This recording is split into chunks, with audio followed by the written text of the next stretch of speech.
శ్రీవారి లడ్డూ ప్రసాద కల్తీ టెర్రరిస్ట్ కంటే దారుణమైన పని అని లడ్డూ కల్తీపై స్పందించిన సినీ నటుడు సుమన్ కలియుగ దైవం వెంకటేశ్వరుడి లడ్డూ ప్రసాదంపై సినీ నటుడు సుమన్ కీలక వ్యాఖ్యలు చేశారు.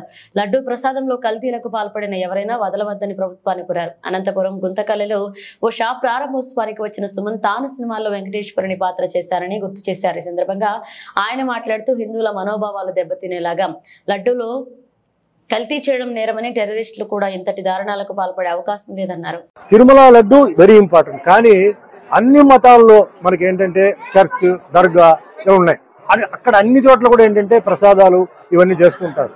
ఇప్పుడు వాళ్ళ ఆరోపణ ఏంటంటే దాంట్లో యానిమల్ ఫ్యాట్ అనేది మిక్స్ అయి ఉంది అని చెప్పారు. సరే, కొందరేమో చెక్ చేసాం ఉందంటున్నారు. సరే, ఉందనుకుంటే మరి అక్కడ ఉన్న బోర్డు వాళ్ళు ఏం చేశారు, అక్కడ ఉన్న ఒఫీషియల్స్ ఏం చేశారు, మరి ఇది ప్రాసెసింగ్ లో అదన్నీ చెక్కింగ్ ఉంటుందని విన్నాను.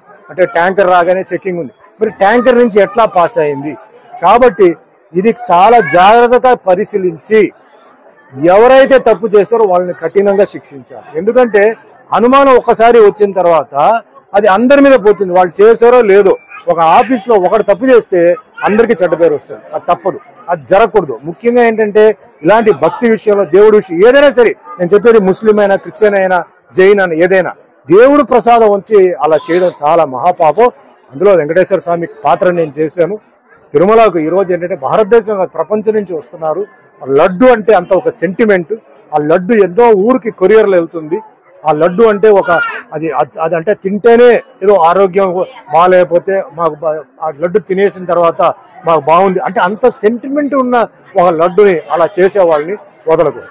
దీనికి నేను చెప్తున్నాను, దీనికి ఎంతైనా సరే అదే మాదిరిగా ఇప్పుడు ఎన్నో బిల్లు పాస్ చేస్తున్నారండి. పార్లమెంట్ లో ఎన్నో బిల్లు పాస్ చేస్తున్నారు. నేనేం చెప్తానంటే మన భారతదేశంలో ఎన్నో మతాలు ఉన్నాయి. అంటే Hindu, Muslim, Christian, Sikh, Parsi, Jain, Buddhist ఉంది. మరి ఈ మతాలని ఈ విధంగా అన్యాయం చేయకుండా కాపాడడానికి ఒక బిల్లు పాస్ చేయండి. ఇలాంటి విషయాలు ఎవడైతే తప్పు చేసాడో వేయండి లోపల 2 సంవత్సరాలకి. అది ఎంతో మంది మనోభావాన్ని అది ఇబ్బంది పెడుతుంది, కష్టపడుతుంది. ఎంతో భక్తితో వాళ్ళు ఆ దేవుడి దగ్గర వచ్చి వాళ్ళు ప్రార్థన చేసి ఒక నమ్మకంతో వాళ్ళు ఆ ప్రసాదం తీసుకున్నప్పుడు ఇలా విన్నారంటే అది ఎంత పెద్ద తప్పండి, పెద్ద నేరం. అది టెర్రరిస్ట్ కన్నా చాలా పెద్ద తప్పు అది. కాబట్టి ఇది కఠినంగా ఇది చేయాలి, కానీ జాగ్రత్తగా చేయాలి. ఎవరు తప్పు చేశారో వాళ్ళని పట్టుకోవాలి. దీంతో పాటు ఎవరు దాంట్లో కూడా ఉన్నారో వాళ్ళని కూడా వదలకుండా ఎందుకంటే ఒక టీటీడీ బోర్డు ఉంది, ఆఫీషియల్స్ ఉన్నారు, చెకింగ్ ఇన్స్పెక్టర్ ఉన్నారు. ఇంత ఉన్నప్పుడు ఎలా జరిగింది? సో ఖచ్చితంగా దీనికి ఏ లెవెల్ అయినా సరే సీఎం చంద్రబాబు నాయుడు గారు, డిప్యూటీ సీఎం పవన్ కళ్యాణ్ గారు ఇది వదలకూడదు. ఇది ముఖ్యంగా హిందువులకి చాలా ఒక అవమానం, హిందూకు చాలా వాళ్ళ మనసుని దెబ్బ కొట్టినట్టు అవుతుంది. కాబట్టి ఇది ఖచ్చితంగా ఫాలో అప్ చేయాలి.